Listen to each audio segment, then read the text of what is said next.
ఖమ్మం జిల్లా నేలకొండపల్లిలో కౌలు రైతు బానోతు వీరన్న ఆత్మహత్య అత్యంత బాధాకరమని అన్నారు మాజీ మంత్రి హరీష్ రావు. వీరన్నది ఆత్మహత్య కాదు, ప్రభుత్వం చేసిన హత్య అని ట్వీట్ చేశారు. పండించిన పంటకు ధర రాక అప్పులు తీర్చే దారి లేక చనిపోతున్నా అని చెప్పిన వీరన్న సెల్ఫీ వీడియో కాంగ్రెస్ ప్రభుత్వం రైతాంగానికి చేసిన మోసాలకు నిదర్శనమని పేర్కొన్నారు. సీఎం రేవంత్ ఖమ్మం జిల్లా పర్యటనలో కౌలు రైతు బానోతు వీరన్న కుటుంబానికి ఎక్స్గ్రేషియా చెల్లించి ఆదుకోవాలని డిమాండ్ చేశారు. రైతులెవరూ ఆత్మవిశ్వాసం కోల్పోవద్దని, ఆత్మహత్యలకు పాల్పడొద్దని చేతులు జోడించి విన్నవిస్తున్నామని తెలిపారు.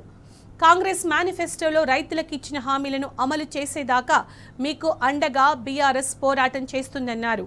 వచ్చేది కేసీఆర్ ప్రభుత్వమే, రైతులకు మళ్లీ మంచి రోజులు వస్తాయి, ఎవరూ అధైర్యపడకండి అంటూ రైతులకు ధైర్యం ఇచ్చారు.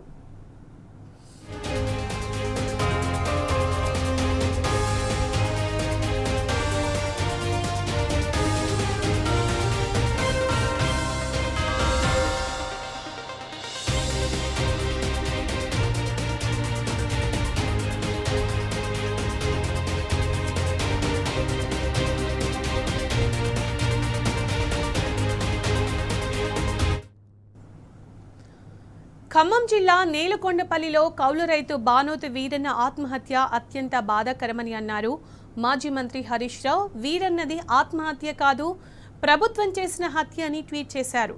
పండించిన పంటకు ధర రాక అప్పులు తీర్చే దారి లేక చనిపోతున్నా అని చెప్పిన వీరన్న సెల్ఫీ వీడియో కాంగ్రెస్ ప్రభుత్వం రైతాంగానికి చేసిన మోసాలకు నిదర్శనమని పేర్కొన్నారు. సీఎం రేవంత్ ఖమ్మం జిల్లా పర్యటనలో కౌలు రైతు బానోతు వీరన్న కుటుంబానికి ఎక్స్గ్రేషియా చెల్లించి ఆదుకోవాలని డిమాండ్ చేశారు. రైతులెవరూ ఆత్మవిశ్వాసం కోల్పోవద్దని, ఆత్మహత్యలకు పాల్పడొద్దని చేతులు జోడించి విన్నవిస్తున్నామని చెప్పారు.